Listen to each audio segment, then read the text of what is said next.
कर्नाटक से एक अहम खबर सामने आई है। कर्नाटक के वजीर दाखिला जी परमेश्वरा ने ऐलान किया है कि बेंगलुरु सेंट्रल जेल में कैदियों जिनमें आईएसआईएस दहशतगर्द और रेपिस्ट भी शामिल हैं, इनको दी जा रही मुबैना वीवीआईपी सहूलियात के मामले पर सख्त कार्रवाई की जाएगी। वजीर दाखिला ने इस मामले पर additional director general of police B Dayananda से फौरी रिपोर्ट तलब की है। एक वीडियो सोशल मीडिया पर वायरल हो रही है जिसमें परप्पना अग्रहारा जेल यानी बेंगलुरु सेंट्रल जेल के कैदियों को टीवी, मोबाइल फोन्स और दीगर सहूलियतों के साथ वीवीआईपी ट्रीटमेंट हासिल करते हुए देखा गया। ताहम ये वाज़ेह नहीं है कि ये वीडियो कब रिकॉर्ड की गई थी। इस वाक़ये के बाद रियासत भर में कार्रवाइयां शुरू हो गई हैं। मंगलुरु, बेलगावी और सेंट्रल जेल के कई अफसरान को मुअत्तल कर दिया गया है। रियासती हुकूमत ने जेलों में इजाफी सीसीटीवी कैमरास लगाने और नस्ब नेटवर्क जैमर्स करने की मंजूरी भी दे दी है। वज़ीर दाखिला ने कहा कि अगर रिपोर्ट तसल्ली बख्श ना हुई तो एक नई कमेटी तश्कील दी जाएगी और फौरी इस्लाही इक़दाम किए जाएंगे। इन्होंने वाज़ेह किया कि चाहे वो दहशतगर्द हों या कोई आम कैदी, जेल के अंदर किसी को फ़ोन या ऐसी सहूलतों तक रिसाई नहीं होनी चाहिए। अगर जेल में ये सब मिल रहा है तो फिर इसे जेल कहने बेकार है। इन्होंने ये भी कहा है कि कुछ लोग वीडियो को पुरानी बता रहे हैं, लेकिन इनके मुताबिक पुरानी हो या नहीं, ऐसी चीजें किसी भी सूरत बर्दाश्त नहीं की जाएंगी। वज़ीर दाखिला ने यकीन दिलाया कि वो इस मामले में सख्त तरीन कार्रवाई करेंगे। ज़राए के मुताबिक हुकूमत इस मामले को इंतहाई संजीदगी से ले रही है। ರಾಜ್ಯದಲ್ಲಿ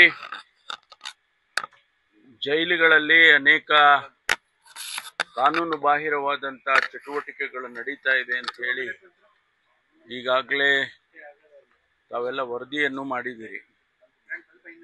ಇದನ್ನ ನಾನು ಮೊನ್ನೆನೇ ಹೇಳಿದ್ದೇನೆ, ಬಹಳ ಗಂಭೀರವಾಗಿ ಪರಿಗಣಿಸಿದ್ದೇವೆ. ಸರ್ಕಾರ ಇದನ್ನ ಯಾವುದೇ ಕಾರಣಕ್ಕೂ ಸಹಿಸೋದಿಲ್ಲ ಅನ್ನುವಂಥ ಮಾತನ್ನು ಕೂಡ ನಾನು ಹೇಳಿದ್ದೇನೆ. ಯಾರ್ಯಾರು ಸಂಬಂಧಪಟ್ಟ ಅಧಿಕಾರಿಗಳಿದ್ದಾರೆ, ಯಾವ ಪ್ರಿಸನ್ಸಲ್ಲಿ ಪ್ರಿಸನ್ಸ್ ಹೆಡ್ಗಳಿದ್ದಾರೆ, ಅವ್ರದ್ದೇ ಜವಾಬ್ದಾರಿ. ಅವರು ಆ ಪ್ರಿಸನ್ನನ್ನು ನಾವು ಅವ್ರ ಕೈಗೆ ಕೊಟ್ಟ ಮೇಲೆ ಅದನ್ನು ಸರಿಯಾದ ರೀತಿಯಲ್ಲಿ ಆಡಳಿತ ಮಾಡ್ತಕ್ಕಂಥದ್ದು ಅವರ ಜವಾಬ್ದಾರಿ. ಅದು ಫೋನ್ಗಳ ಒಳಗಡೆ ಹೋಗುತ್ತೆ, ಗಾಂಜಾ ಒಳಗಡೆ ಹೋಗುತ್ತೆ, ಲಿಕ್ಕರ್ ಒಳಗಡೆ ಹೋಗುತ್ತೆ, ಅಥವಾ ಬೇರೆ ಯಾವುದೋ ರೀತಿಯಲ್ಲಿ ಚಟುವಟಿಕೆಗಳಾಗುತ್ತವೆ ಅಂತ ಅಂದಾಗ ಅದಕ್ಕೆ ಹೊಣೆ ಯಾರು? ಹೊಣೆ ಆ ಮುಖ್ಯಸ್ಥರೇ ಆಗಬೇಕು. ಅದಕ್ಕಾಗಿ ಇವತ್ತು ನಾನು ಸಭೆ ಕರೆದಿದ್ದೇನೆ. ಸಭೆಯಲ್ಲಿ ಏನು ಅವರೆಲ್ಲ ಮಾಹಿತಿಗಳನ್ನು ಕೊಡ್ತಾರೆ. ನಮಗೆ ಅನೇಕ ಮಾಹಿತಿಗಳು ನಮಗೂ ಕೂಡ ಬಂದಿದ್ದಾವೆ. ಅದನ್ನೆಲ್ಲ ಪರಿಶೀಲನೆ ಮಾಡಿ ಇವತ್ತು ಮುಂದೆ ಏನು ಕ್ರಮ ತಗೋಬೇಕೋ ಅದನ್ನು ತಗೊಳ್ತೇನೆ. ಈಗಾಗಲೇ ಮಾನ್ಯ ಮುಖ್ಯಮಂತ್ರಿಗಳು ಕೂಡ ಸೂಚನೆ ಕೊಟ್ಟಿದ್ದಾರೆ, ಇದನ್ನು ಗಂಭೀರವಾಗಿ ಪರಿಗಣಿಸಬೇಕು, ಸಂಬಂಧಪಟ್ಟ ಅಧಿಕಾರಿಗಳ ಮೇಲೆ ಮುಲಾಜಿಲ್ಲದೆ ಕ್ರಮ ತಗೋಬೇಕು ಅಂತ ಕೂಡ ಅವರು ಹೇಳಿದ್ದಾರೆ. ಹಾಗಾಗಿ ಇವತ್ತು ಈಗ ಸಭೆ ಕರೆದಿದ್ದೇನೆ. ಸಭೆ ನಂತರ ನಾನು ನಿಮ್ಮನ್ನು ಮಾತಾಡ್ತೀನಿ. ಅದಕ್ಕೆ ನಾನು ಸಭೆ ಹೈ ಲೆವೆಲ್ ಮೀಟಿಂಗ್ ಕರೆದಿರೋದೇ ಆ ಉದ್ದೇಶಕ್ಕಾಗಿ. ಮೊದಲೆಲ್ಲ ಏನು ಕನ್ಸರ್ನ್ಡ್ ಡಿಜಿ ಅಥವಾ ಎಡಿಜಿ ಅವ್ರನ್ನ ಕರೆದು ಅವರಿಗೆ ಸೂಚನೆ ಕೊಡ್ತಿದ್ದು. ಇವತ್ತು ನಾನು ಎಲ್ಲ ಸೂಪರ್ಡೆಂಟ್ಸ್ ಅನ್ನು ಕರೆಸಿದ್ದೇನೆ. ಪ್ರತಿಯೊಂದು ನಮ್ಮ ಮೇಜರ್ ಪ್ರಿಸನ್ಸ್ ಯಾವುದಿದ್ದಾವೆ, ಅದು ಬೆಳಗಾಂ ಆಗಲಿ, ಮಂಗಳೂರಾಗಲಿ, ಶಿವಮೊಗ್ಗ ಆಗಲಿ, ಈ ಥರ ಎಲ್ಲ ಮೇಜರ್ ಪ್ರಿಸನ್ಸ್, ಬಳ್ಳಾರಿ, ಇವಾಗೆಲ್ಲರನ್ನು ಕರೆದಿದ್ದೀನಿ. ಕರೆದು ನಮಗೆ ಅನೇಕ ವಿಚಾರಗಳು ನಮ್ಮ ಗಮನಕ್ಕೂ ಬಂದಿದೆ ಬೇರೆ ಬೇರೆ ರೀತಿಯಲ್ಲಿ. ತಾವು ಕೂಡ ಮಾಧ್ಯಮದವರು ಕೆಲವರ ವಿಚಾರಗಳನ್ನು ಹೇಳಿದಿರಿ.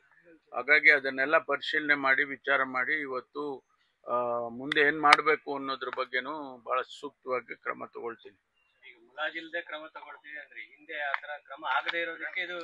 ಇಲ್ಲ, ನಾವೇನಂದ್ರೆ ಕೆಲವ್ರನ್ನ ಸಸ್ಪೆಂಡ್ ಮಾಡ್ತೀವಿ, ಅಟ್ ದಿ ಮೋಸ್ಟ್ ಸಸ್ಪೆಂಡ್ ಮಾಡ್ತೀವಿ.